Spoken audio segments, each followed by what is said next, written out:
Hi, I'm Steve Bolden, and I'm a cowboy artist.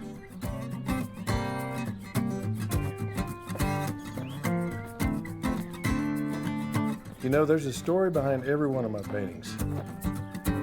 This film is about those stories and my search to find them.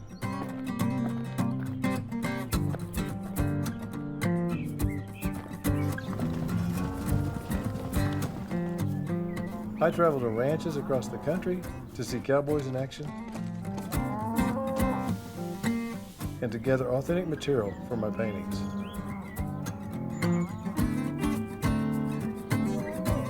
Along the way, I have the rare privilege of meeting ranchers and their families who pass along their passions in the cowboy way of life. So join me as I capture these real cowboys, their horses, and their cattle on canvas.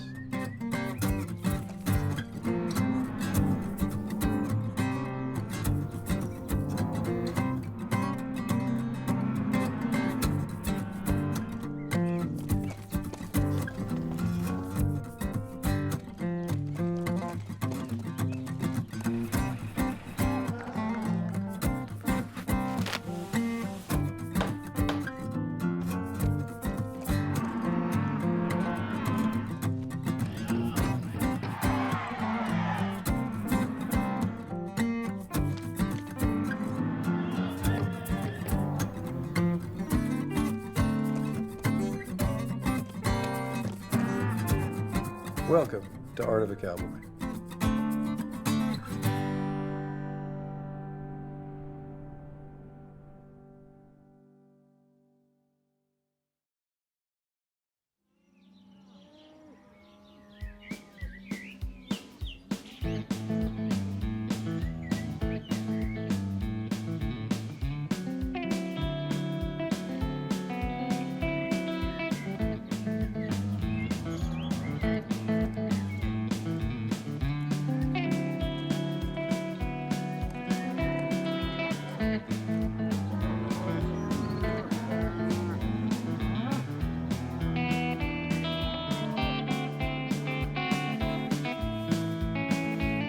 Well, when I first drove in here, I was anxious to see these cattle that we came about to talk about and to show. And I was amazed when we came in here and there was these black cattle, sassy and shiny on this green grass. And I thought, you know, sometimes you see cattle that are looking pretty good, but these cattle actually look really good. These are hardy cattle. They really are. Ornery cattle are just ornery, but I'm telling you, these cattle here are just a real eye candy for a cattleman, you know. So I think that was very beautiful.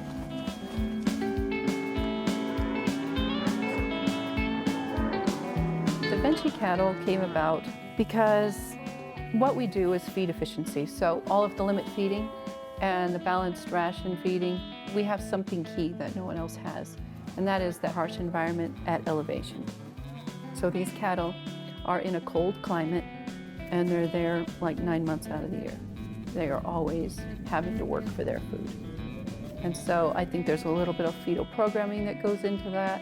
There's no genetic garbage going on. Nobody's altering that. You're working with a natural animal in a natural state, but God gives you the recipes, right? He makes them. All you have to do is learn how to cross them correctly and maybe just grow them correctly.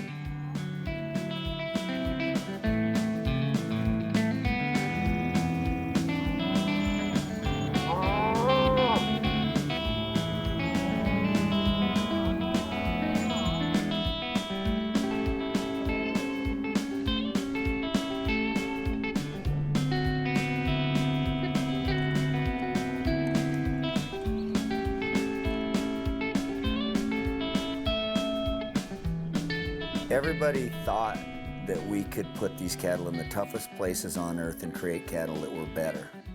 But they said they didn't think anybody would be brave enough to do that, because you're talking to some really high dollar cattle and you're supposed to try and make a living with them. And if you're putting them out there in a survival of the fittest type of situation, economically it's very, very scary.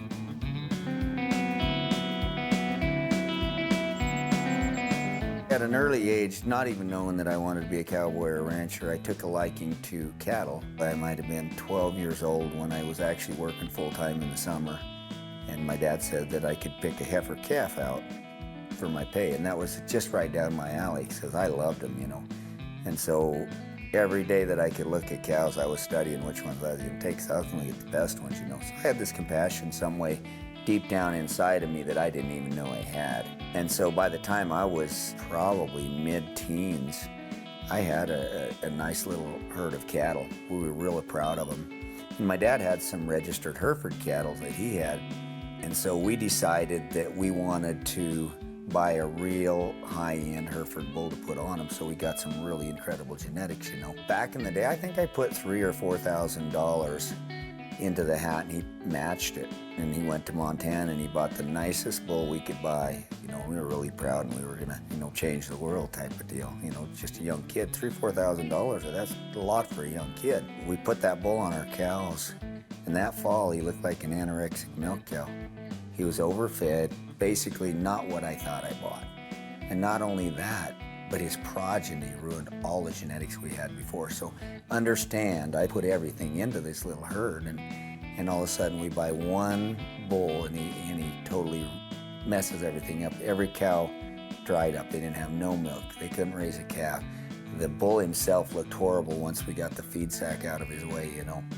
And I made the commitment right there, I will not do what these guys did to me. I will not ruin somebody's herd. So I said, I will raise these cattle tougher than anybody else. I will raise them tougher than any of my neighbors to make sure I never do that to somebody else. And so that was our philosophy from the get-go, is to put them in conditions tougher than the rest of the world. I got lucky and bought some registered Angus right off the bat when I started buying some Angus cows. And I sold the bulls before they were just born, and the neighbor bought the bulls. So I could see that maybe there was a little bit of incentive to get into that. So we started growing our Angus herd. And so you'll hear many people come to us today and say, well, that is what it took to get your cattle to the level they are today. If your cattle have better feed efficiency, that means less input per pound of gain, which has been the goal and part of the success in other species. It's been a lot about how do we get more food with less feed. We've been good at what we call feed conversion, but we really haven't bred for it. We've bred for other traits, milk production, size of steak. And if along the way you can also demonstrate less methane emissions, that's also a good thing. To the extent that you can reduce the number of days on feed, meaning finishing, if you can go from 120 days to 90 days, that's a pretty big jump in efficiency. That's sort of what we always are trying to do in America, in capitalism, is basically doing more with less. And that's called productivity, you know, in the broadest sense, that's called productivity. We do it in automobiles, we do it in computer chips, we do it in agriculture, and we've been doing a beautiful job in agriculture. It's just that we really haven't talked about it. And getting back to farming, you know, the amount of fertilizer we use per bushel of wheat, corn, soy, whatever the product is, it's been going down. The amount of herbicide, the amount of insecticide, you know, all these things have been going down as a percent of production. So our production's been going up, our use of these chemicals and nutrients has been going down on a per bushel basis. It's something that we now have statistics on, it's documented, and we need to do a good job about telling that story.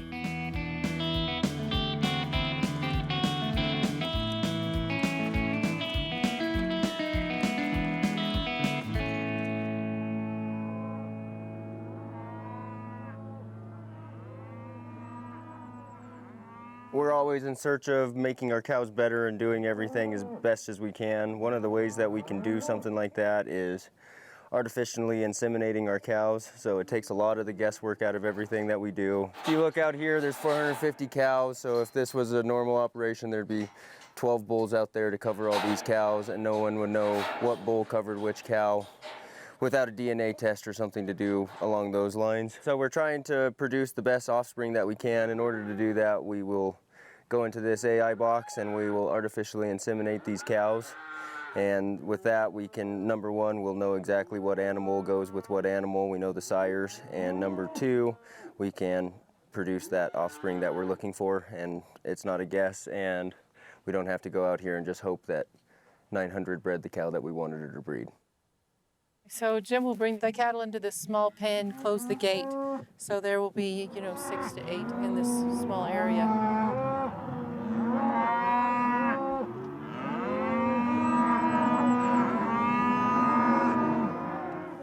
Yeah, go ahead. Did you grab the tank The what? and plug it in? Did you? Everything's good. Okay. We're on. So then he'll come back, feed them one at a time through this little alleyway. And let me open that up for you. Right into this AI box.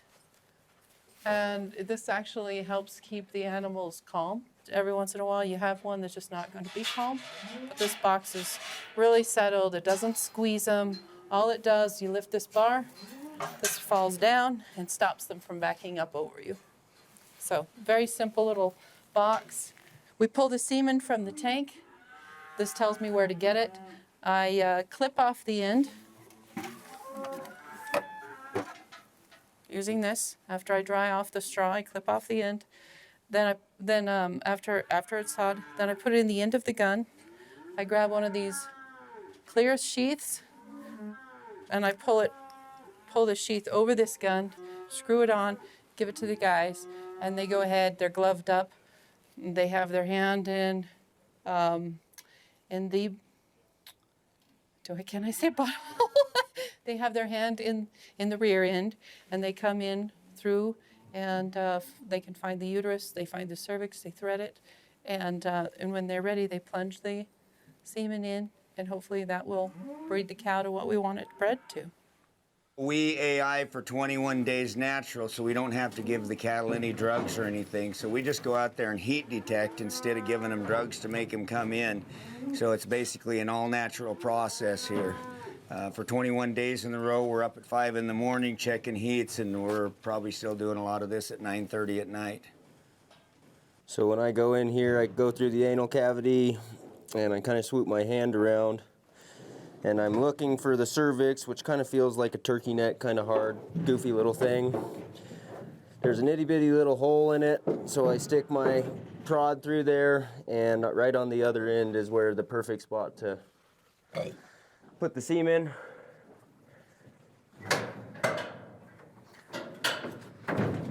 Open the gate, and on to the next one. So what we're doing is we're collecting those bulls, and we're only putting 100 to 150,000 sperm cells in these cows. The chances of getting one bred like this, unless you place it perfectly, is much lower than if a bull was to breed them. And that's why placement and timing is so critical. And so nothing that we're doing to these cattle is hurting them. I mean, I'm assuming it's a little uncomfortable. We're not putting anything in any way, shape, or form that is painful to these cattle.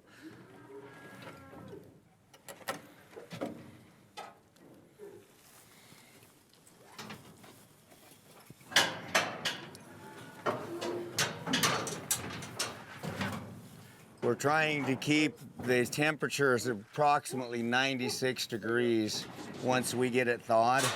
And so you don't want to have the guns colder. That's why Jamie puts it down her pants, because we're keeping these warm to where you don't have any variance. If you have no variances, the better chance that you keep all the sperm cells alive, and the better chance that you're going to get the 7116. Thank you. So in the spring when we AI our heifers, we do it in the chute, and when we do it in the chute, they hold up pretty well, but they can see the outside movement and everything else going around. And so sometimes they're not as sitting still. I mean, if you look at these cows, they don't hardly move. They're just sitting here. They're not bellowing.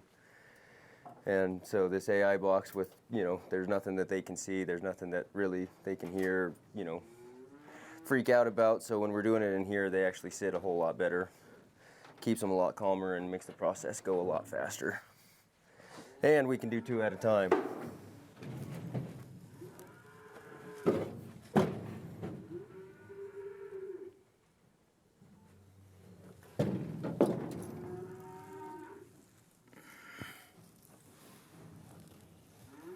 So all the movements that we do are really gentle because it's kind of tender area. So we're really gentle with the movements that we do, putting absolutely no pressure at all in there. So it's kind of like a puzzle on each and every one of these cattle. Every one of them's a little bit different, but after you kind of understand everything, you can kind of figure it out. The more you do, the better you'll get, just for the fact that you feel more different ones. And I don't think you could ever do it long enough to not have something different come up. These older cows, they always have a cervix. It's about the size of a pop can. They're pretty big, but when you get to those heifers or younger cows, there might be only like 2 inches and really small, so it's a lot harder to find the cervix and actually make perfect placement on younger cows. I believe the liquid nitrogen that is in the tank is 420 degrees below zero. That's what keeps it frozen, and that's the process that it freezes immediately, and then it will come back to life as soon as you get it back to 96 degrees. So it's all cold. So when you're sticking your fingers in there, literally you will get frostbite, and it'll blister up, et cetera, et cetera. We've been doing this long enough that our fingers literally don't do it anymore. I don't know why, but that's the way it is. The other reason we're not getting blisters on our fingers all the time when we're pulling stuff out at negative 420 degrees is because we're doing it fast. Everything we have to do on Jamie's end has to be fast, because as soon as she starts pulling that stuff up, if you ever hear that liquid nitrogen bubbling, it's starting to heat up in the tank. And so that process of getting it up to 96 degrees is already starting.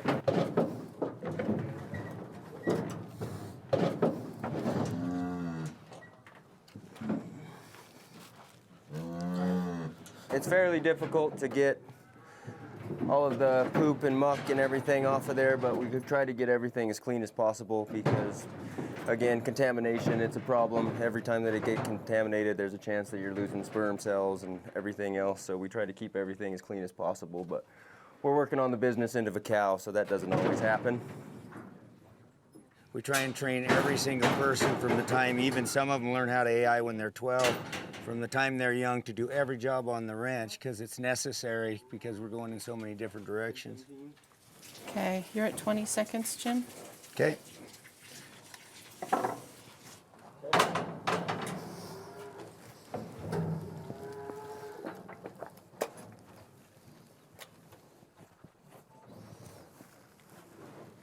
Now this is what I want documented. This is as clean as I've been all AI season. Usually doesn't work that way. Yeah, you usually get one to squirt all over you. Right at the end. That big deal where y'all was at the freezer where y'all keep all your Yeah, I think, yeah. Yeah, it's pretty neat how that works. I try to open it, you have to turn it. You have to look for the right number because a whole bunch of numbers pop up. That's right. So you have to be really careful. Well, and it's funny because when I got one straw in, I'm counting 45 seconds for that straw while I'm looking at numbers. Yeah. First, I'm looking at the sire number to find it on the map, Yeah. to find which can it is, Right. and what the and they're not all the same numbers. So you got a lot of numbers going on in your head. I'm used to that a little bit, but it's sometimes I look at Jim and go, I lost count, but since I've been doing it long enough, I'm like, I know where we're at. So if it stays in a little longer, it's way better than pulling it out too soon. No, I heard the crackling and JW's like, that's not good. Gotta put it back in. Hurry up. Get it in, Yeah, get yeah. it in. No crackling's Don't let allowed. it go. Yeah, no crackling. I was like, oh God, you know. And it was cool because you have that list, and he showed me how to do it, and I'm sitting there and you get the cow number, and then you go down the list, and then you go down to the other list and the other list. There's like 3 lists. You can't mess it up. You know, and then the little clipper to clip the end of the tube. You know, you got to be sure not to get the Oh yeah, sometimes opposite that little end. That little end folds over Yep. and you can't stick it in there. Yep. I've seen a lot of guys, and I do it myself sometimes. Just rip it off with your teeth and keep going. Well, I was laughing because JW, I was like, I don't want to mess this up. He's like, you got to do it real quick. Click it off, take it off, and then go ahead and put it in the water, you know, to get thawed out, and then hurry up and get it in there, and you know, so it's a quick process. It's something that I was like, oh boy, I got. About 10, 12 years ago, we had a girl from Central Wyoming College helping us, and she was doing pretty good. And all of a sudden, I opened my mouth to tell her something. She flicked that. And all that went in my mouth. I just said, "Yep, I'm done today." It's just crazy how much cows are really in that thing, like, you know. And they're content. I mean, they're That's seriously crazy. content. A lot of times they're, Yeah. they're just ready. Yeah, they're just, it's cool. And then the way that y'all have everything set up, I'm just amazed by how it is so high tech yet the minimalist Well, you know what way. they say, fast is smooth and smooth is fast. I didn't get into cowboying and riding horses until I was 15. I picked stalls as a kid just to try to get on a horse, and I ended up working with Los Alamitos racetrack in California. And I was there exercising horses on the track for about 1.5 years until I got hurt, and I ended up coming home. I met Turner West. He breaks 2-year-old horses there. He's the one that took me on and taught me how to do the Western side of it. For years went on, and I went back to corporate, and before you know it, I ended up back at the same spot. It was time to get sober. I was an alcoholic for a long time. I got sober 3 years ago, and I ended up back at his ranch. COVID hit. About 4 years before that, I met Jeff Ritchie, and down in Texas, visiting another friend of ours, and he said, if you ever want to come up to my ranch, you're more than welcome to. It's in Wyoming. I said, don't say that. I love to travel. I'll get up there in a hurry. That was in June. In October, I was up here, and I fell in love with this place. And this place was my haven, and it has been my haven ever since.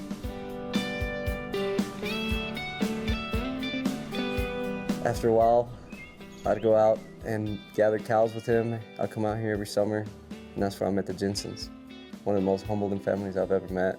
Honored and blessed that I've met them, and they've crossed my ways, because when I don't come to a stranger's house, I come to a family's house. That's what it feels like, and that's what they make it feel like. I'm grateful for that, because you don't get that a lot.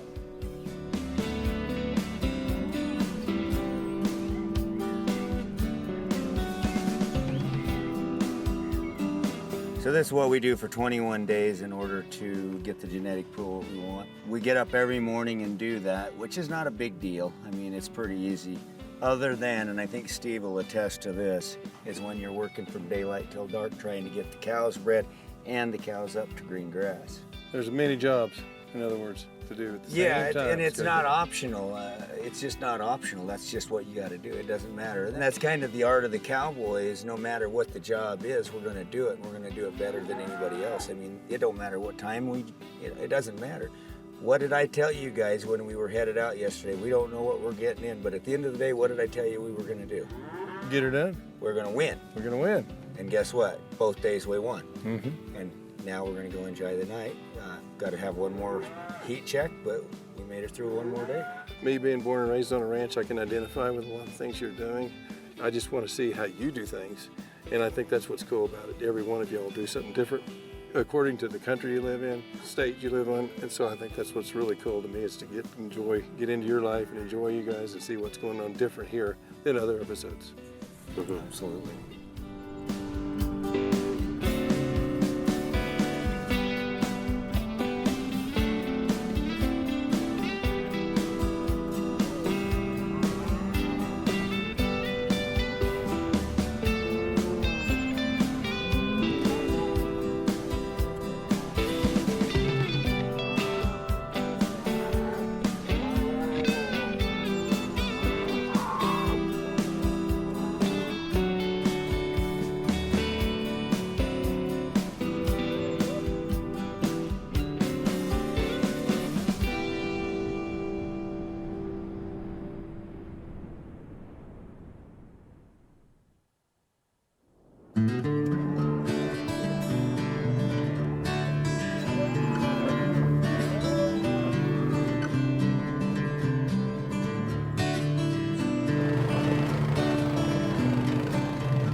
Hey Jesse, so what we're gonna do here today? We're gonna go feed my steers and saddle up the horses and go check heats. All right, all right. What does checking heats mean? We're gonna go see which heifers and cows are ready to get bred and then put them in the corrals. Okay, so that means they're being ready to get bred. Okay, cool. Let's get after it then, I guess. You lead the way. Are you kidding me? That's the barn open. Billy, Butch, get out of here. So we came in here and the barn door was open. And the calves got in here, tore all this stuff down, and kind of pooped all over everything. So gonna have to reorganize here just a little bit. Some of this we leave. What do you want to do here? Just kind of scoot it up there and then deal with that later and go ahead and feed your calves? Maybe just hang up this and leave that, because I don't know. Okay, just hang it up here? Mm-hmm. All right. Throw these halters aside because we're gonna need those halters for the horses. Are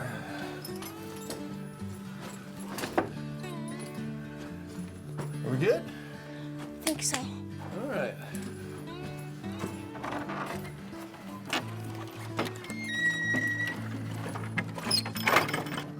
All right, keep them out of there for now.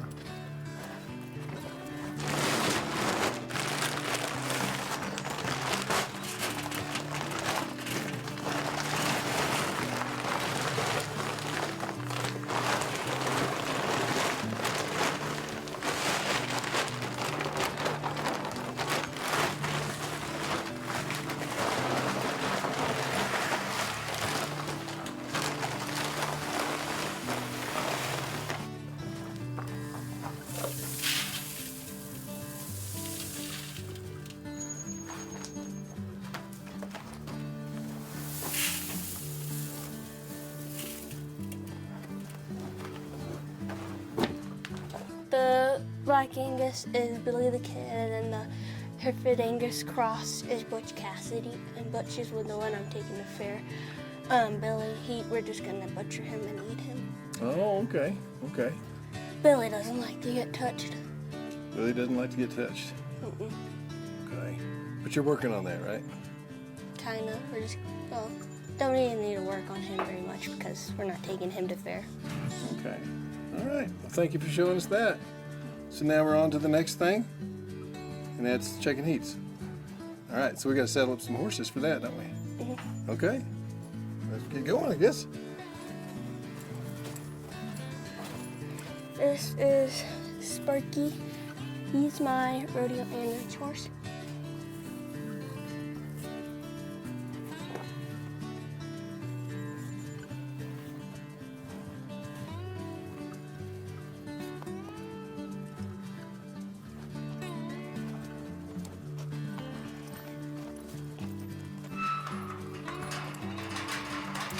You can just leave this gate open so the horses can have water.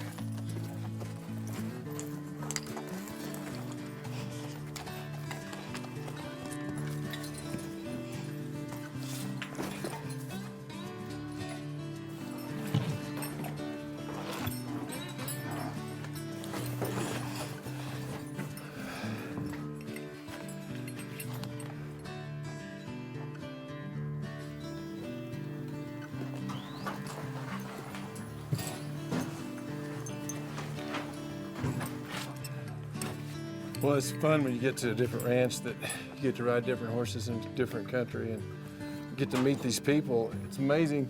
Everywhere you go, it's a little different. You know, I just think it's wonderful. I've always dreamed of coming to Wyoming. We're finally here. So we're gonna get saddled up, and I especially like this horse here. I rode him, you know, yesterday up in the mountains, and he was awesome. You know, really sure-footed, really good. Really responsive horse. I really like him. And I rode him a couple of days before that, so his name's Wormy. But we're gonna just kind of cinch it here loose to start with and go out here and lead him around a little bit on our way, tighten up the cinch, and get out there and look for some heats. A lot of times when you're leading them out, when you first put the saddle on, they kind of blow up on you because they don't want to tighten that cinch on them at first. So if I lead them a few steps and kind of turn them around a little bit, kind of let them relax a little bit, then I can go ahead and get the saddle in a notch that's going to be tight enough for you to, you know, be sturdy and stable enough to ride. So I'm going to have to take another wrap on this one. He did loosen up already. And then you just kind of check them throughout your ride, see how it's doing, because they do loosen up as you ride. The Wormy has a taller wither, so he holds the saddle really good. So even if you are a notch looser, so he's pretty darn good.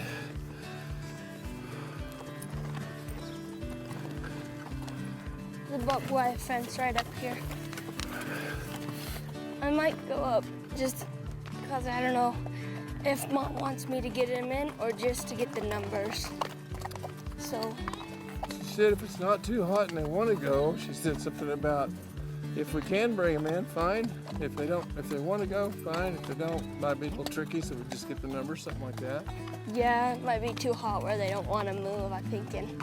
Yeah, that's what she said. So maybe if we just get the numbers, we can, Dad and I or someone can get them in tonight.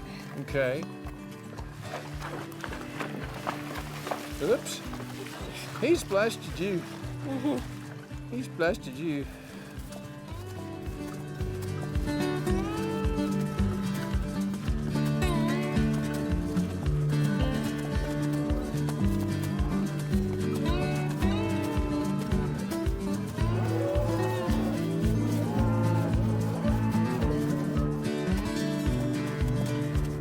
So we're sitting here going through these cattle right now, just checking heats, which we described earlier as they're, you know, they're in heat and they're ready to get pregnant, you know. And so we're just going to watch and kind of see if there's any movement going on out there, right? This is kind of how you pick them out, see if there's any movement, any of them that are following each other around pretty hard. There might be some in that big pile right over there. Okay. It might be a thing.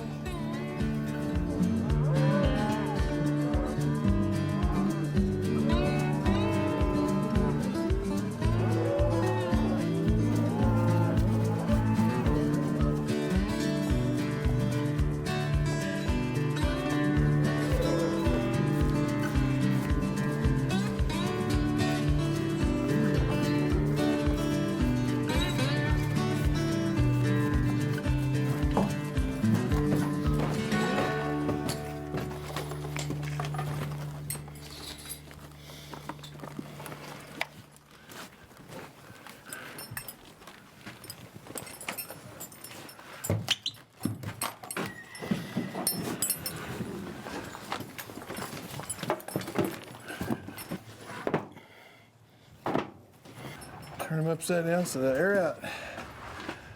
All righty, we're back.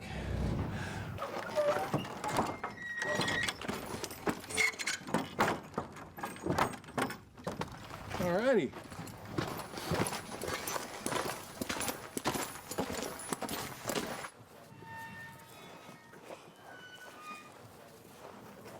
Come on, Butchie.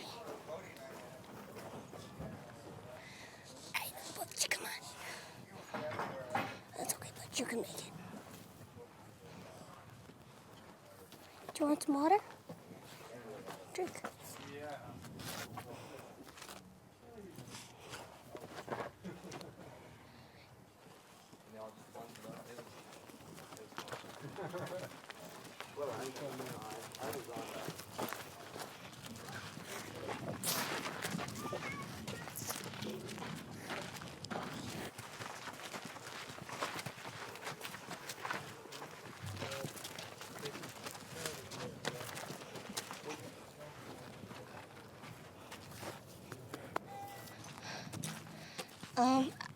I tried to get a heat but it was too hot, and I put a list of the numbers I got on Mom's computer in your desk. Just stop it, Butch. You're fine, All right. Butch. Hey, Joe, we'll talk to you in a minute. Go ahead and do this.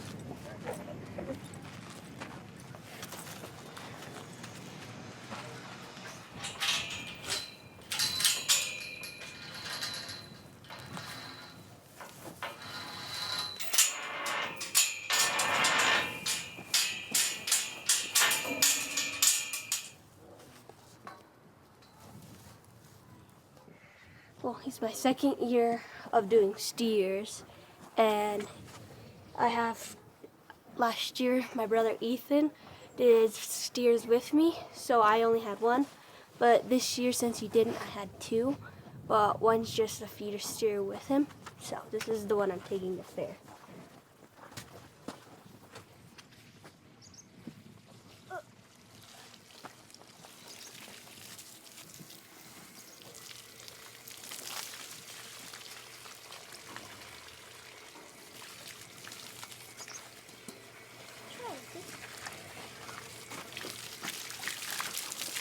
Oh, but he likes that. That feels good.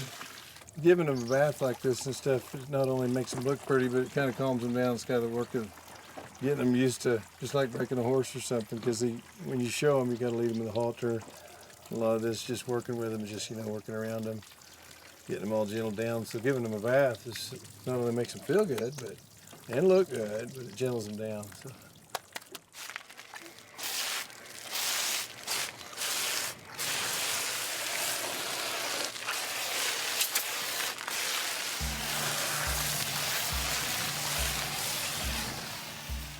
I like working with animals because they're just like friends, but like you can like talk to them and they can't talk back. So like you can say anything and like they can't talk back, and like I don't know, they're always like, not always, but mostly they're like always like loving. Yeah, I don't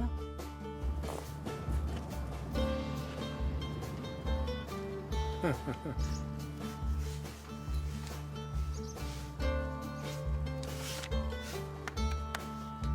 I love it because I guess you just get that experience of working with animals, and like you have an animal, like depending if you like bond with them, then like you can like have a buddy until like he goes to the butcher, but you can still have a buddy. And so like I guess that's why I love it so much, because I can have a buddy and I get the experience with working with like other animals, and it gives you something to do that's actually probably gonna get you money. Last year I never got to say goodbye to my steer, and so that made me sad, but then like after a while I just said that he's in heaven with God, so he's gonna be fine.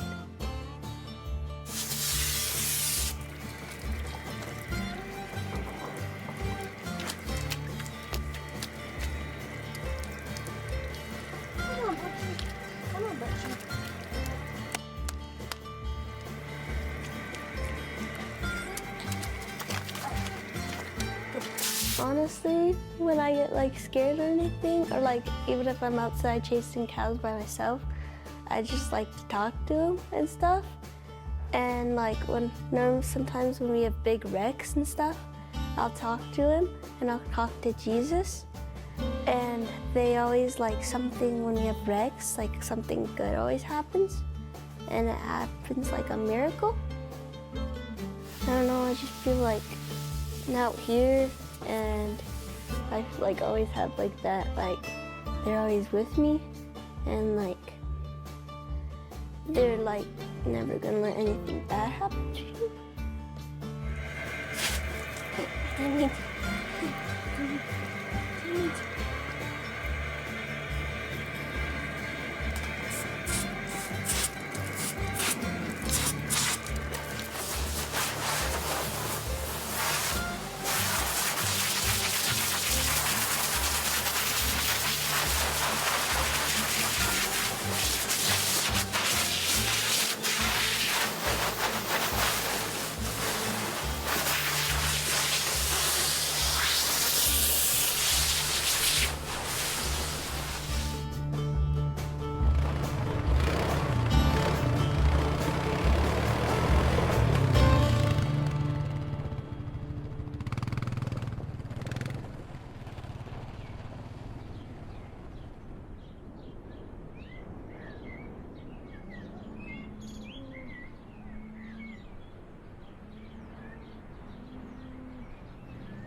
Yeah, so I think I'll just drop you off wherever that skid steer is. Bodie can grab you at the road, and then you can help him roll up whatever's left with that wire, and then take the skid steer back to, that little set of corrals. Okay.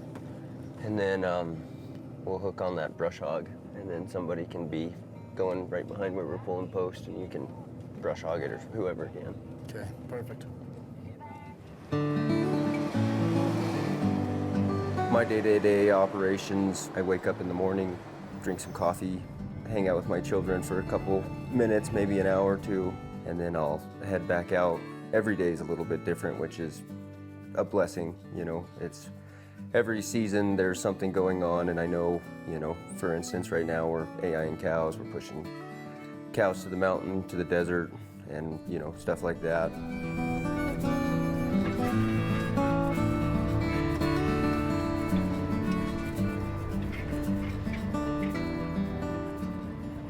You got cows out on the county road down here by the canal.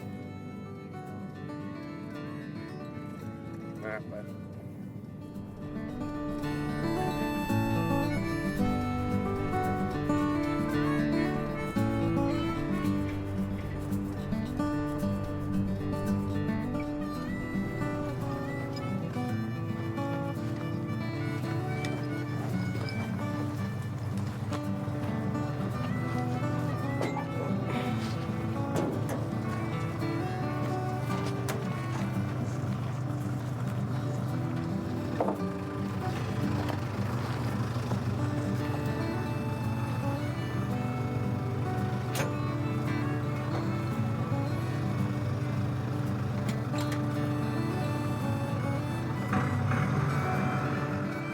A lot of the times around here, you know, there's big, you know, 6-strand barbed wire fences and stuff, and, you know, all of those fences that were put in the 40s, 50s, 60s, you know.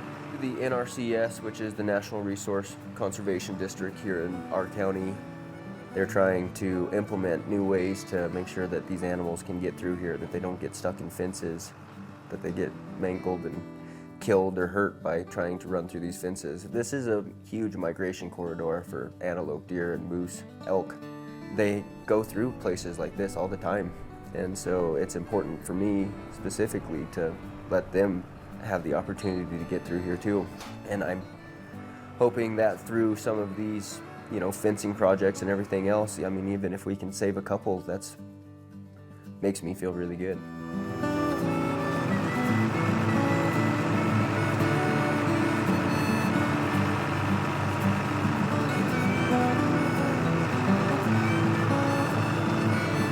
So all these posts we're unloading right now, these are all 4-inch, and they're gonna be our main line posts. This back end, we got some bigger posts. They're 5-inch, and they're gonna be 7 feet tall. Those are gonna be our brace posts going in this new fence line. Ethan and Bodie will be bringing the skidster back over this way here in a minute. We'll have them hook up to that brush beater so we can clear all the brush out of the way, so it makes it easier for us to string all of our wires and get that going. Once we have that hooked up, we'll send Ethan out with that, and then me and Bodie will hop in the tractor and go start pulling more posts, getting it all out of the way.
On something like this, I know it's not very glamorous, but my butt is kind of getting sore from being in the saddle all the time. I'm glad that I have an opportunity to come out and do something else, get a little bit of physical labor in, maybe get a sweat in. And I'm really excited that it's going to be a wildlife-friendly fence to keep the animals and wildlife a little bit safer.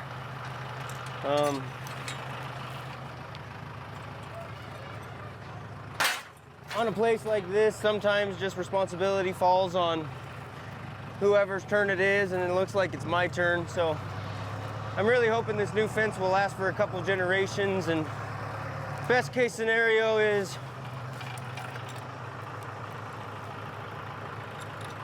somebody thanks me for the hard work I'm doing now, and I really, really hope that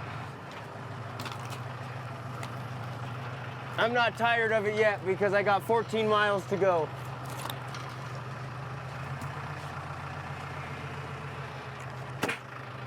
What people don't realize is that, I mean, even on our place alone, there's probably, I don't know, about 100 miles of fence lines to check every year. I've been dealing with these fences my whole life. I'm getting awfully tired of pounding T-posts, fixing broken wire, and it's just really time to get them replaced.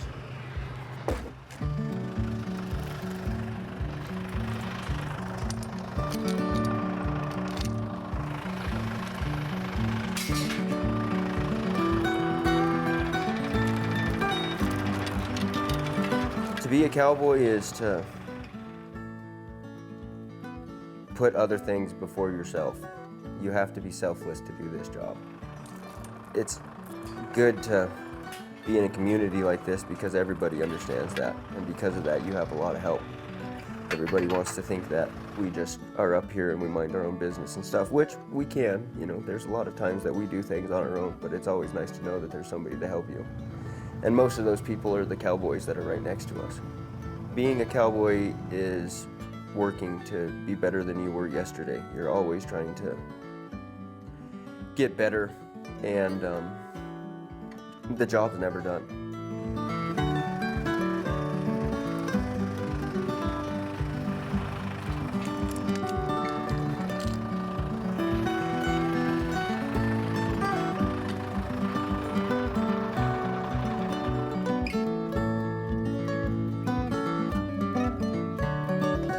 As far as I'm concerned, I feel like I'm absolutely doing God's work. At the beginning, this is pretty much what He had planned for us, to take care of His animals. I think that I'm right where I'm supposed to be, and I think that a lot of people, if they had an opportunity to do something like this, they would absolutely be more grounded.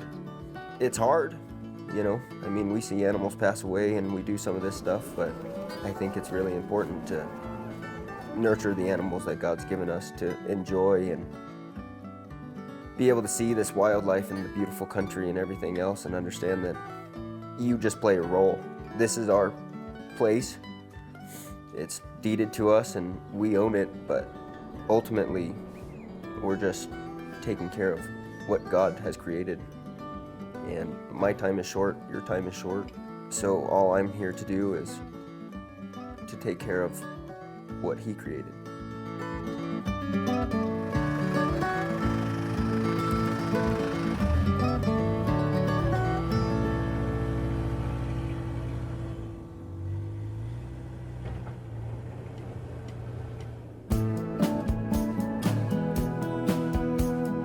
Agriculture has a very, very high approval rating. And if you ask people, what do you think of farmers? They say, oh, you know, they're up there with firemen and, you know, first responders. So generally speaking, there's a very favorable view of farmers and ranchers as individuals. Then when you break it down a little bit further and you ask, well, what about industrial farming, for example? Well, then public opinion is far less favorable, because they don't realize that actually family farming and modern farming is industrial, in the sense that, you know, most of our food and fiber is produced by 20% of the farmers and ranchers. And those farmers and ranchers are not generally corporate, although they may be incorporated, but they're family operations. And so there's this sort of confusion about what agriculture really is, because the public still has a mythical, you know, old MacDonald sort of view of what farming is, or what their grandfather's farm was like, or their great-grandfathers, and they're not really very connected to what's really happening in agriculture today. They get it right in many respects, but they get it wrong in understanding how agriculture has evolved the last 3 generations, from the 20s, 30s, 50s, even from the 70s to what it is today. We transitioned from a situation where most of the population for most of our country's history were farmers and involved in agriculture to a situation today where there's 200,000, maybe 250,000 farmers making 80% of what we consume. And so consequently, that leads to a lot of concern about understandings. How do you understand something that is afar, both geographically and generationally?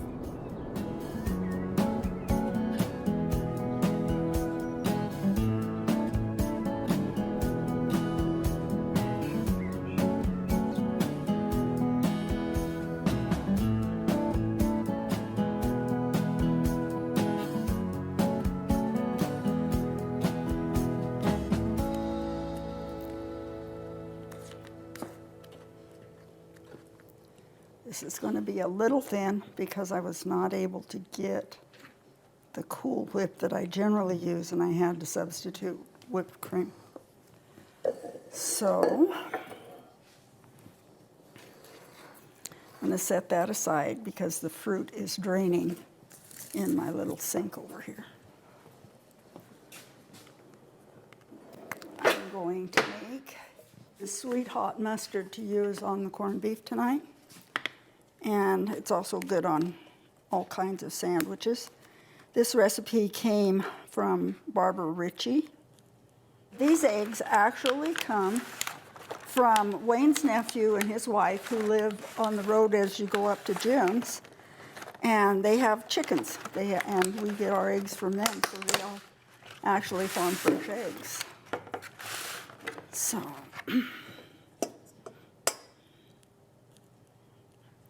We do take it for granted. That's obvious because that's what we have and that's what we've always had. In fact, when Wayne and I were married, we had a milk cow and at one time had chickens. Everything was farm fresh and much healthier than the stuff you buy in the store. So you get used to it. You can tell the difference when you don't have it anymore. I remember that when Wayne and I first get married, he looked me in the eye and said, "I do not eat boughten bread." So I always had to make fresh bread. So I'm going to take it and put it in the refrigerator, which is outside because my refrigerator is presently broke down also. I'm in the process of stirring the sweet hot mustard. As it heats, you have to heat it until it starts to boil, and this goes with the corned beef. My mother taught me to cook when I was young. I did a lot of the cooking because she always had to work.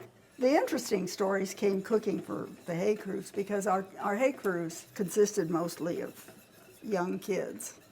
I remember we had a little hay crew one time, and we had some teenage boys, and when the rest of the hay crew got through eating, they just push all the food to the end of the table, and the 2 teenage boys would clean it up. I remember that.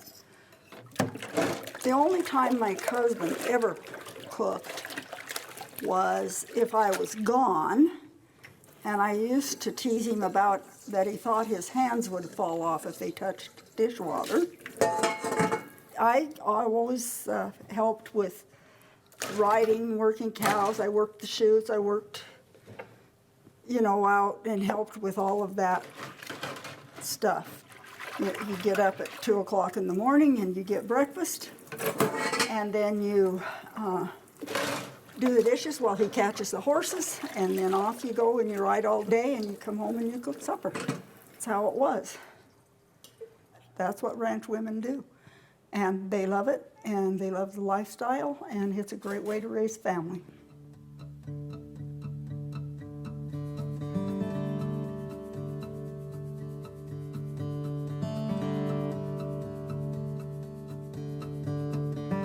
The kids were expected to help, And they actually helped more outside because they helped with the riding and the cattle and the feeding and the haying, all of that stuff. This is not pepper, this is actually healthy salt. And they were expected to mind and help and do what they were told. But they had a lot of time to run and play and climb rocks and ride horses and do things like that.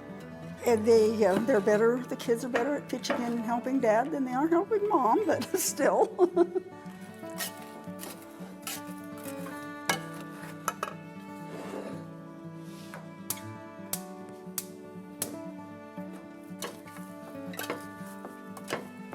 These were frozen cherries, is why it takes a while to get this mixed and right.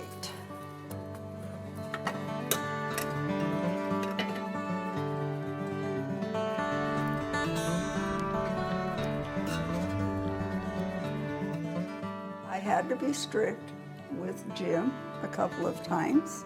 He was quite the little competitor, and he had done very well in the kick, pass, and punt competition the year before. And I said, Jim, if you don't mind, you're not going to that competition this year. And he had been practicing for it. And he defied me and didn't do what I told him. And he didn't go to the competition. And he still reminds me that I made him not get a championship in the punt, pass, and kick. But when you tell a kid something, my grandmother always said, if you make a kid a promise, it doesn't matter whether it's a lollipop or a spanking, you gotta give it to them.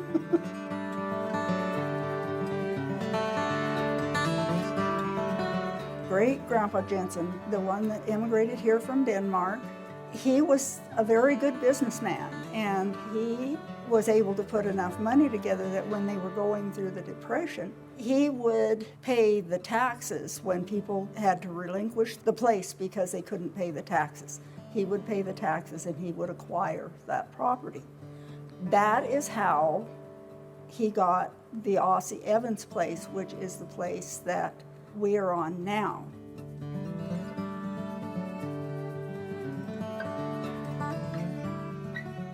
He also had done that and acquired some places and paid the taxes on them. And then he had helped, a couple of people to buy that property for just what he had paid on the taxes so that they were able to get in ranching. So he was a very nice person as well. He would come over when they were haying here, and Wayne said it was their favorite thing to get Grandpa Jensen to stand on his head. He could still stand on his head in his 80s. And he would stand on his head and he would make sure there was change in his pockets so it would fall out and all the kids could go and they thought they were pulling a fast one on Grandpa. So he was quite a guy, the original. He had to have immigrated to the United States from Denmark, as a 17-year-old, and end up coming out here and accomplishing what he did in his lifetime.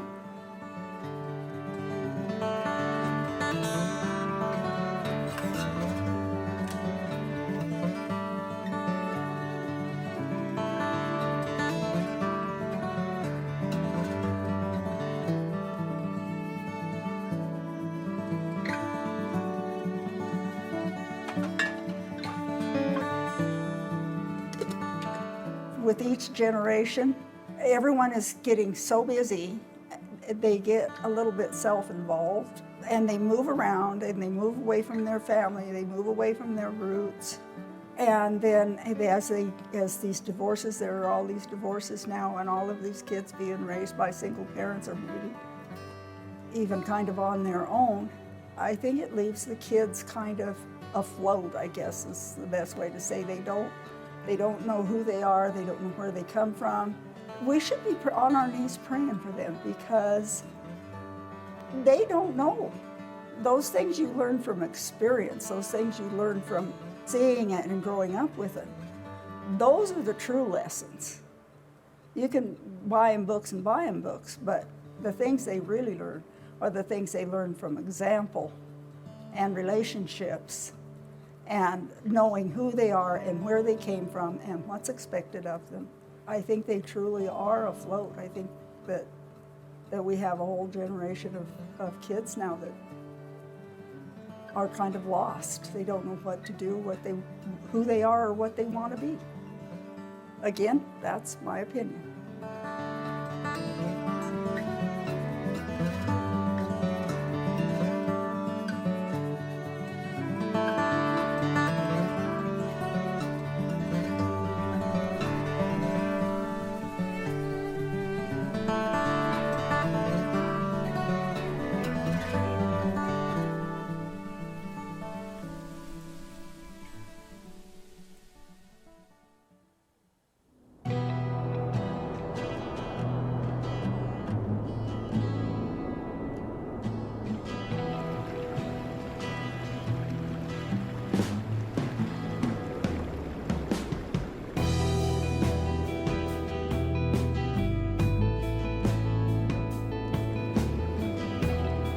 This is basically just a plein air painting, something for me to learn colors and study the colors in nature rather than working from a photograph today. So I am just going to try to build something that I see and put together a composition here that speaks of Wyoming. So I'm going to do a little quick kind of a mountain that's going on up in there. Nothing is exact range or anything, it's just the general idea of something I might see here.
That's enough to start, just an idea of composition.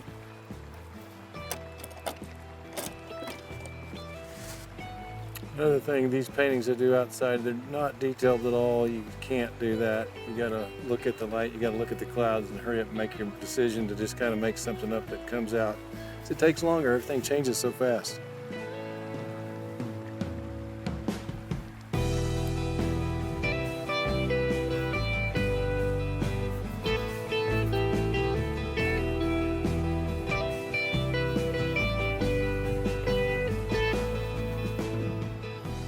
You're mixing paint right on the canvas. You'll put it up there and it's either too dark or too light, and you just have to adjust it as you go. So I'm putting the basic colors underneath and then just lightening or darkening where I need to. A lot of this is still too dark, but we have to kind of get the canvas covered so then we can go back and adjust everything. Main thing is to get some paint on the canvas and start adjusting.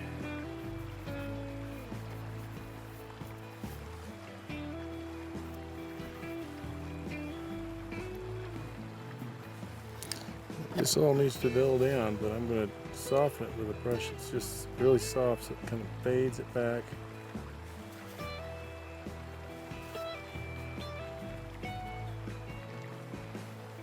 Okay, let's get some of this close ground in now.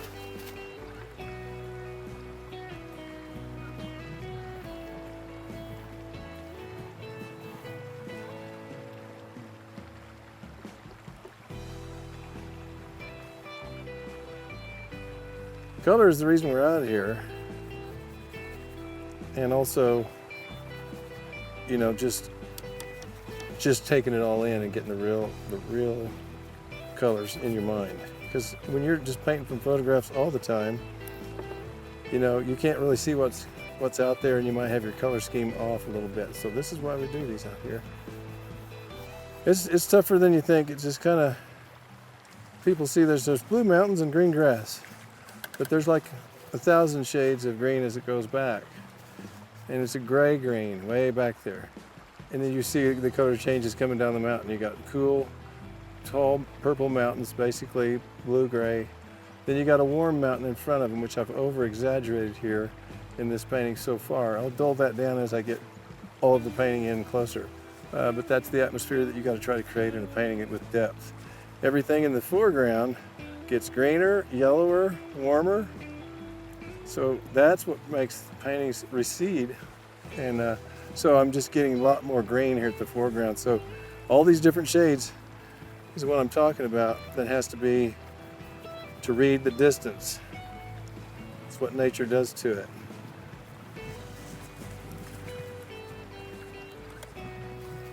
This is not something that I usually just paint at home.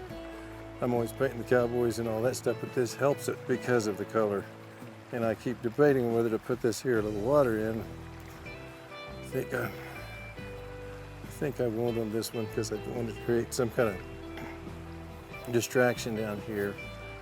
So anyway, that's the importance of painting out here for an artist, is to keep your mind sharp on colors. If your colors are off, nothing's going to look normal. Nothing's going to look real. And so that's what you're out here trying to teach yourself colors. There are times where I'll add lip colors too, to just kind of make things stand out and enhance it, because you've got a little bitty square here that you're trying to give like a mental picture of, you know, what it really looks like out there. So there are times when you have to kind of squelch on colors and just kind of punch things up a little bit. So I'll do that. Once I get this whole ground covered in here in a real loose way, then I can go back and start adding some details to make it look a little more natural and recede. The colors recede in space here. So it's always kind of hurry, get to this point, because then you can go back and say, okay, now I'm going to make a painting out of it. Now I'm going to try to make it accurate. Some people like that little impressionistic look to it, with the brush strokes and the paint's kind of expressive. I think it also does help in your real studio paintings, also help you be a little more expressive and loosen you up a little bit. Because I think we tend to work too tight sometimes, and I think a painting sometimes needs to be a painting, at least in parts. Some people say, you know, some paintings look photographic. You know, if you look close, there are certain parts of my painting that are more detailed, where hopefully we'll get that photographic look. But if you look off to the side or in the grass and things like that, they're really not. It's still a painting. So I think that's what keeps it fresh and different, and actually makes it art. So now basically I just got to go back and tone things down back here, create that atmosphere.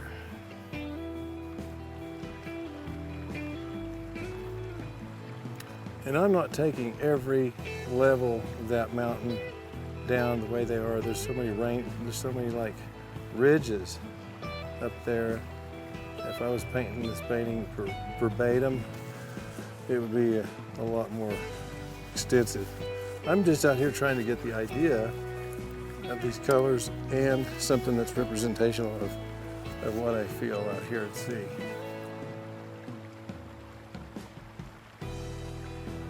When I was riding up on the mountain the other day, we came across this little valley that had all these different colors of flowers in it. And I thought, boy, God really had a lot of colors in his palette. And I think it might be kind of cool to just put some of those in this foreground of this one, just to emulate some of that beauty. I might do that. What we're looking at is kind of a base under the detail parts of the painting. You got to get those colors in there right before you come back and put the detail on top. And sometimes in this process, the paint's too wet to really get the detail you want. So I'll just have to do the best I can by putting a little bit on top of those.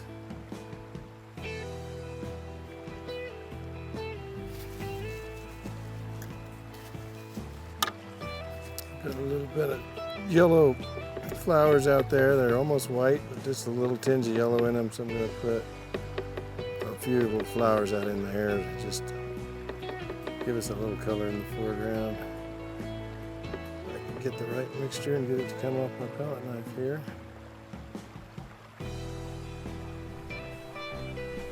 Put a few pink ones in there maybe.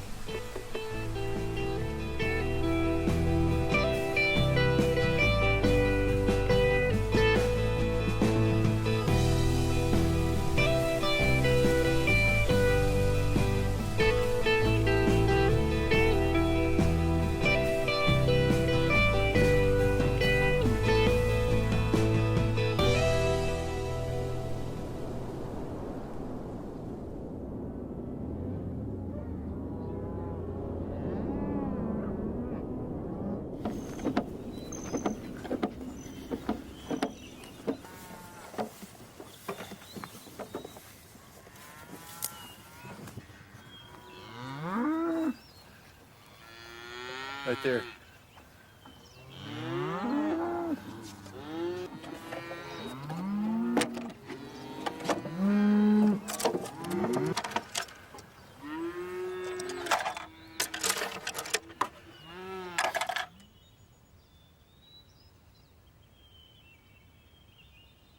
Right now the clouds are kind of just different. Right now they're not real strong clouds right now, but I'm going to just punch in some clouds just for the effect of having something that's beautiful when you see those beautiful evenings. There's something that captures your imagination, and the clouds off that beautiful blue sky and that off those mountains right on top of those caps of those mountains. Something about that kind of punched this idea in my mind, so I'm going to add those right quick. Here it is in July. And there's snow up there most of the summer because this is such a cool, cold climate up here. It gets down to 45, 50 degrees below zero in the wintertime. And it warms up for a couple of months and it starts getting cold again. So all them big waterfalls that we looked at the other day are coming from all these snow caps up here. So we just got to insinuate a little bit here and then soften it back down. But this is going to tell the story that these are snow-capped mountains. So I'm going to soften that down just a little bit.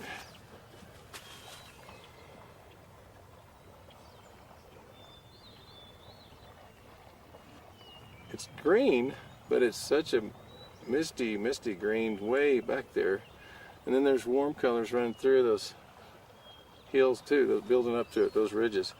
So I'm leaving an underpainting of a little bit of that brown color at the right value for the distance so that it reads brown and green. Another thing I do is paint pretty thin until I'm satisfied with, you know, some of the color ranges. Some of the, you know, values are okay. Then I can start using a little bit more thicker paint to put on some texture, you know, for things like grass blades or tree, you know. So all these colors are mixing on the canvas as I go. It's just the way you have to do it. You have to know when you put down a color that maybe not the end result, it's just getting in this family of colors that you're going to need to work with, and then you can put colors right into it and mix it right there on the canvas.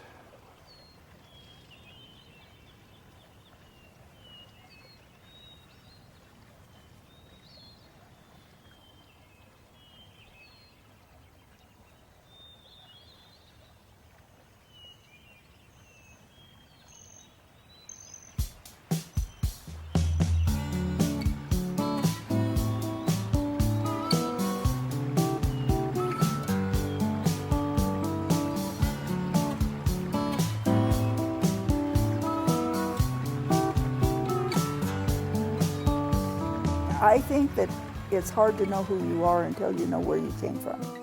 We have to preserve all of that, and we have to communicate that to the younger generations for them to understand who they are, you know, and what they're capable of and where they come from and their value.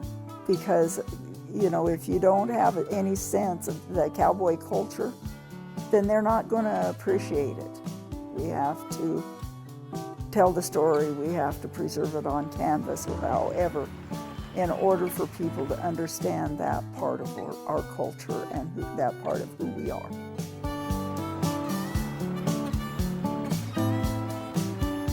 I think it's important, but it needs to be presented, and as modern artists are, in sort of not a nostalgic way, but in a real way. This is what's happening. And so when you look at another form of art, that being music, country music remains extremely popular. It's crossing a lot of lines, and it's crossing a lot of boundaries, and it's reaching further into society. And I think that's interesting. The same is true in the visual arts.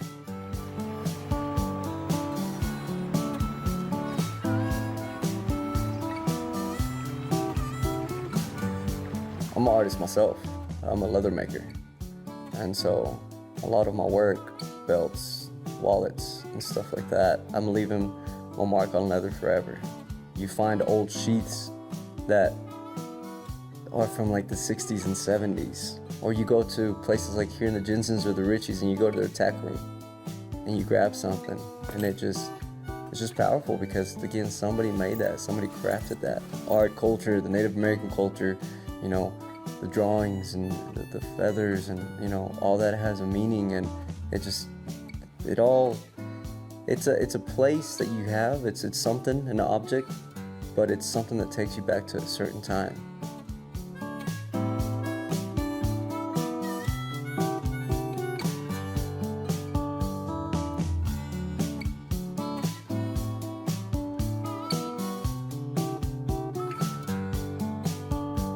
I think sometimes we don't appreciate the things that were done by the generations before us.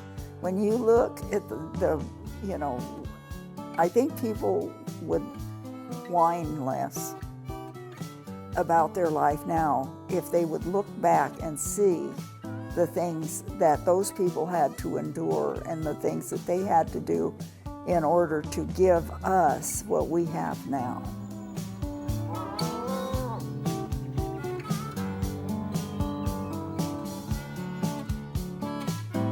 So sometimes when I get back in, I decide I can kind of sit down and add a few more details to it that I want to make it more of a finished piece, because I've decided to actually give this one to the people here that we're working with, and it's someone that's really helped out a lot around here. So I'm just kind of wanting to make it where it can be as finished as possible for them, and so I'm just doing a little fine detail work just to kind of spiff up, make it look a little better than just a regular plein air.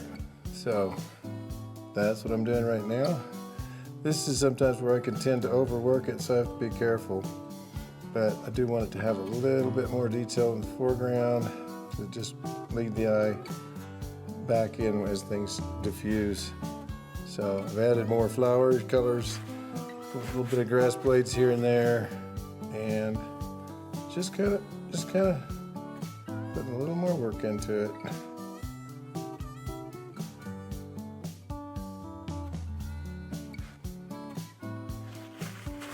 I think the little bit of color in the flowers and stuff in the foreground is going to add a lot to it. Being here on the spot and taking all this in and then recording it in these small paintings, this helps me power through when I'm painting something else at home and I'm wanting to use one of these backgrounds behind something like a cowboy or whatever. So I think it's very important to be able to do this right here. Then I can compare that to the photography that I have to work with when I get home. So anyway, that's the kind of interesting part about this painting right here.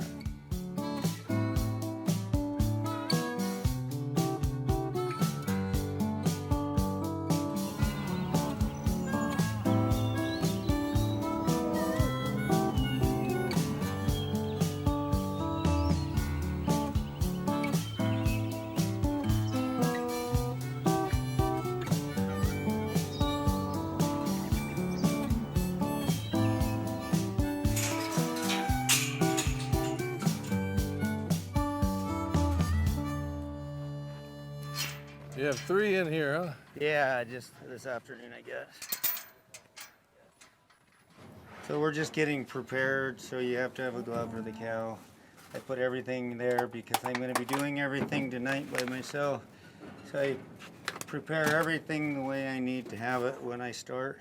And then, generally speaking, it goes pretty well when I get in here. So it's all about taking the least amount of steps and making it the quickest, easiest, and most comfortable for the cow. So we're set right here, ready to go. I'm going to go open the gate, then I'm going to go get my heat assignments, how I'm going to bring the cattle, and then we will be rolling. Okay. Okay, so I take one out.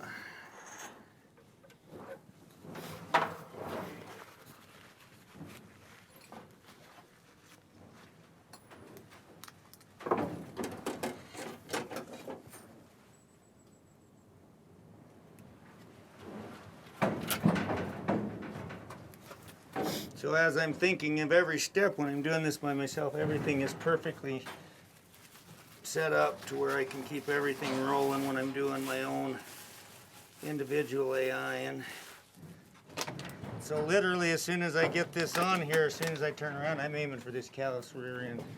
Because I'm trying to get this all done in 45 seconds so I get the next one done right.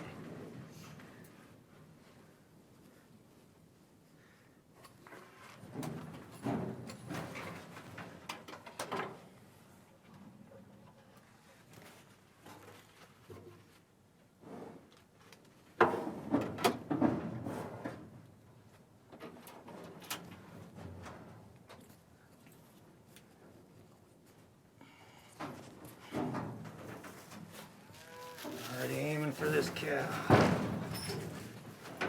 So now I'll go in there and I'll thread it through her cervix. And right before you get to the horns of the uterus, we will place it. Now we're on the last cow, so there's no sense in me planning all of this stuff, so I'm just gonna get the seed thawing prior to getting the cow. No sense in stirring her up before we have to. Mm-hmm. Come on. Come on. Come on. Come on. Come on. Come on. Hey! Hey! Come on. Come on. Come on.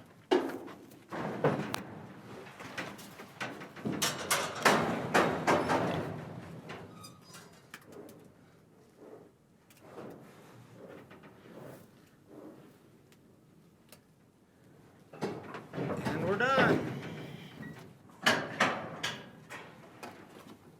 And 3 cows are down. 3 cows down.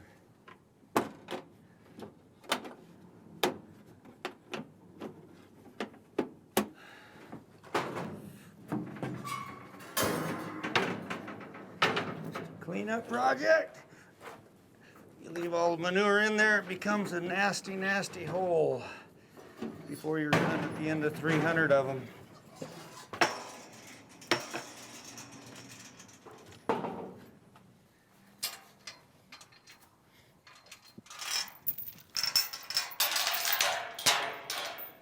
So you notice that every single thing that we do is anal because we don't have time for mess up. So I shut the gate every night because if I don't, a cow will sneak in here and get stuck in there, and then that costs me time. If I don't shut the gate behind me, 2 cows get in there and I can't get them out. If I don't put them in the left first and the right second, I forget what semen's in there. It's just everything. And my family's like, oh, you gotta quit being this anal. It's like, no, there's a reason we do every single thing every day. Because we have a lot to get done, and every time we don't fix a wreck and don't make sure the next wreck doesn't happen, we create another problem. And I can promise you, if I don't do every single thing I do, that wreck will happen again. And sometimes I forget, but for the most part. And I hate it when I have to teach everybody twice, but education is a funny thing. I got the education when my dad had to pay for it. Then I got the education when I had to pay for it. And then I get the education when my oldest gets it, or does it. I get it when my second, and so I get it like 7 different times I get this education. So that's why I'm so anal. That makes sense. I pay for a lot of education. But most of them I can prevent.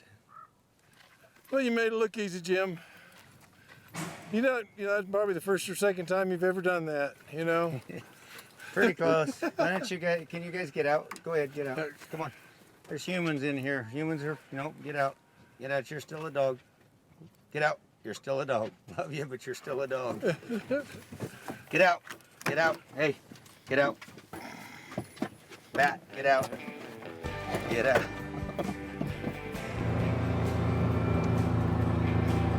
Yeah, I can tell by the way they ride on the other cart with you too, the four-wheeler, you know. They try and go everywhere. It's just like they just feel like they have to be there every time. It's like they take care of the ranch. I'm just optional. Yeah, that's right. All right. You coming with, Jim? Come on, follow me. We're gonna go look at cows. Right? Right. Sometimes you don't even know where you're going and you say, follow me, don't you? Of course. This winter, these cows took one of the toughest winters in history. And we were feeding these cattle still less than dietary recommendations, nutritional requirements, even with 40 below, tough weather, et cetera, et cetera. We literally had one guy calling me up. He said, oh, your guys' cattle aren't no more efficient than me. And then he asked me if he could buy some hay from me at the end of the winter, because he didn't have any and I had plenty left. And so these cattle right here, in the clothes that they are, not only did we feed them less than they should have ate on a normal winter, but they're still in extremely good shape. So you could take these cattle and put them down in low countries and you might have a drought situation, right? So how does that work too? Because they eat less, so that's good, right? Feed efficiency also equals they're going to be able to survive on a tougher year. So if you have a drought year, these cattle are going to be able to get through it a little bit easier. So a lot of times we're finding cows that have got 8 or 9 or 10 calves and never missed, raising way above average calf every year. Once we test their genetics, those cattle are the ones that were feed efficient because they never had a bad year. So we're just mimicking exactly what they've done in the rest of agriculture. And it worked just as equally well in this. But most people don't want to do it. They want to sell bulls with a haircut. They want to sell cattle that are pretty. And they don't want to put these cattle in tough conditions. And therefore, they fall apart when they go into the commercial herd. We feed the world. Without agriculture and beef cattle, the world starves to death. We're on it. We're not going to let that happen. And we're going to make it not only to where we can feed the world, but we're going to dang sure make sure the safety and the environmental aspect is completely pure. Will they do all right? Will they do just fine? As the city fades away to the dashboard line, somewhere beyond those southern pines.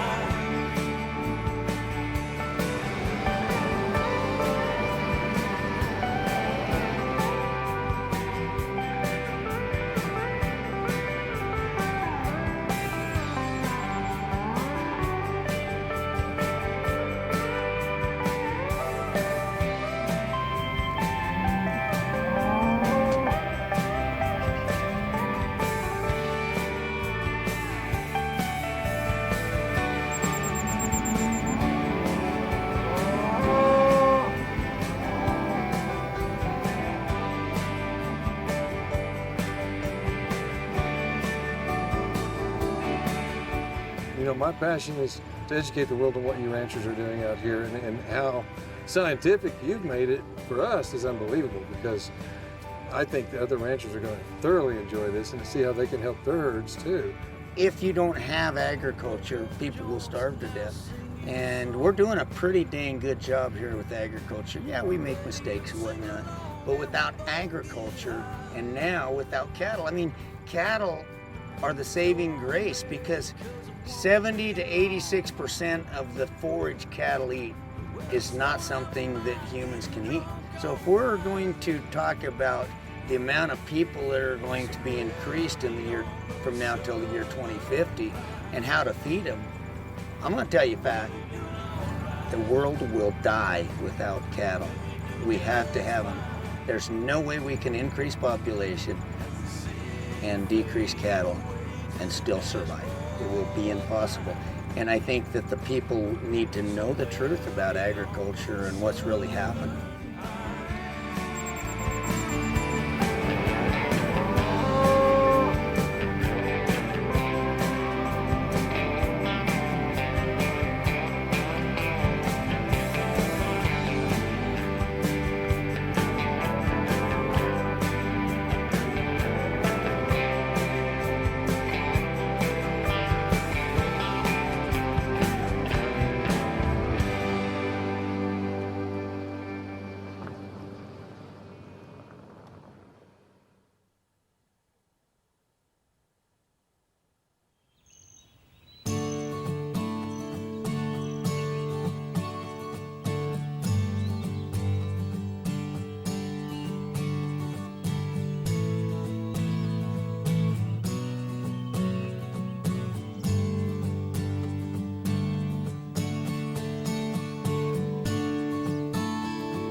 You know, Taylor Sheridan in the Yellowstone series did an incredible job of getting some attention to the cowboy way of life.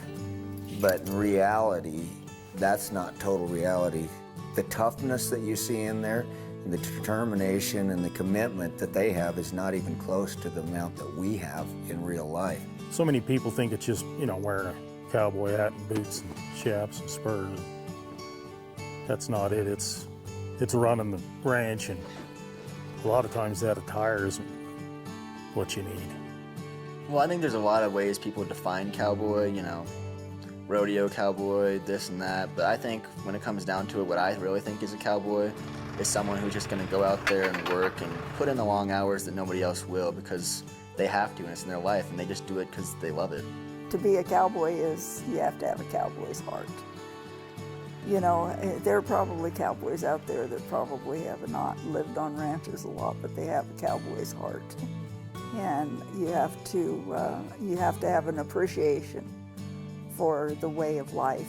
You have to have an appreciation for what they do. You have to, you know, have an appreciation for what they contributed to our country. It's not about going out there and roping a calf or a cow. I love the art of being able to do that.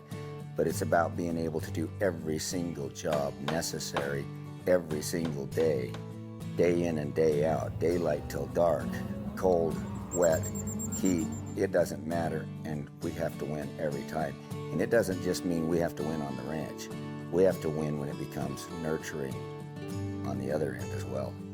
That's what I believe a cowboy is.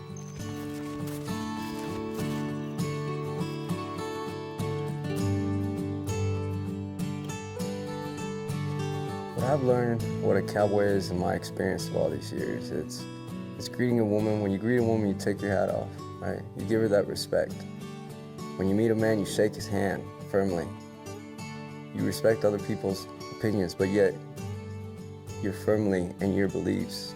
You don't try to push them on anybody, but you stand firm on what you believe, like God, the Creator. You know, that's something that you have to stand firmly, which it's getting lost in our world, and it's sad, you know. But that's what I believe a cowboy is the ethics behind it, the morals, you know, that you have to have, the love for the land, the love for the animal, and in exchange, you end up falling in love with the people, you know.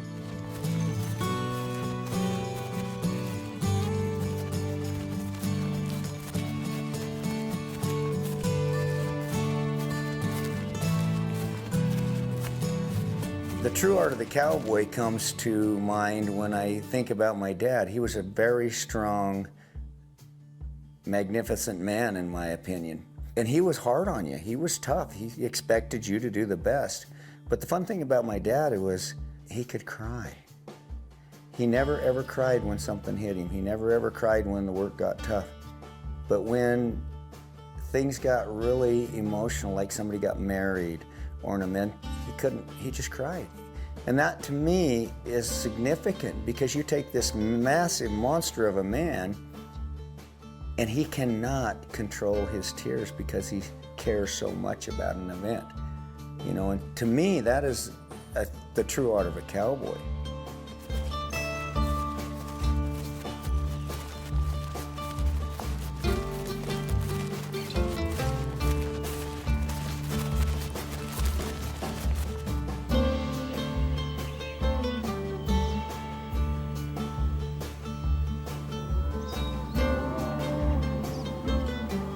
I think the art of the cowboy is a notion and an idea that there's nobility in simplicity.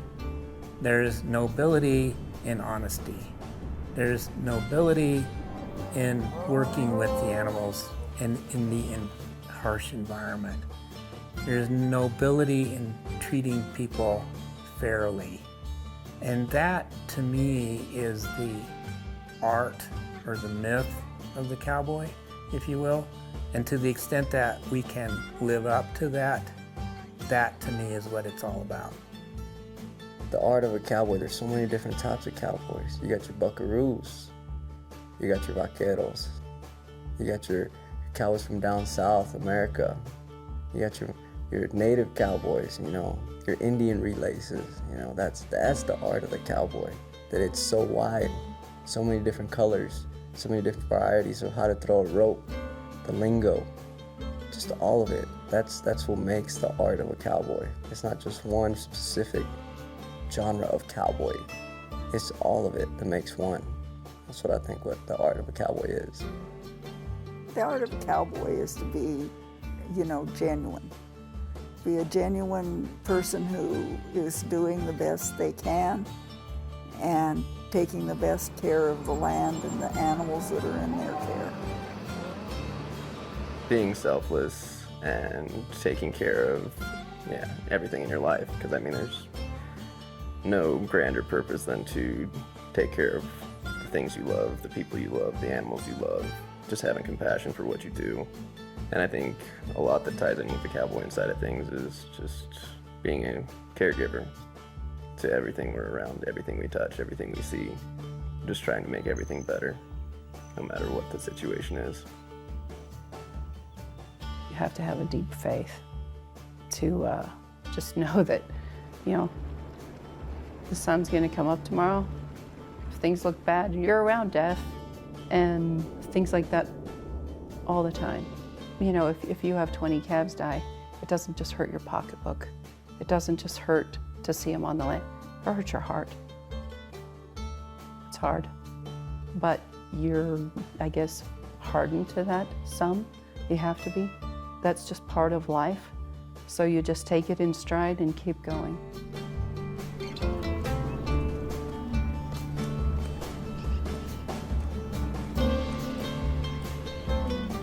Well, it's as close to God as a guy will get. You know, or as I will get. Other people see it differently, but it's just the way it is. It's a very, very happy deal, you know. Even when things are crappy, at the end of the day, you go in and smile, you know.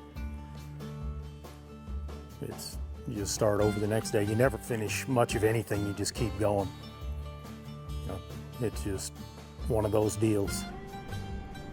Yeah, this is God's country, you know. You're out here every day, and that's going to church to me is being out, not having to look at anybody I don't want to look at, and enjoying my work and my life. And that's as close to spiritual as it gets to me.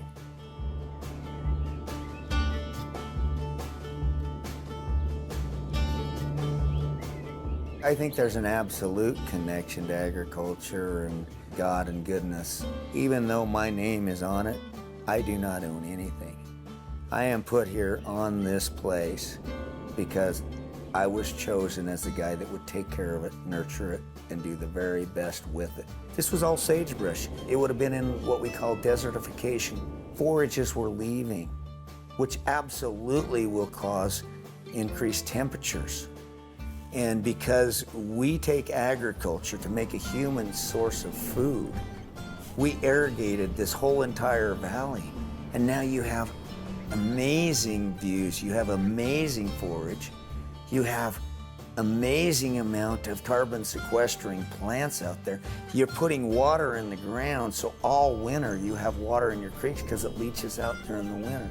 You're putting water and feed for the wildlife and everything else.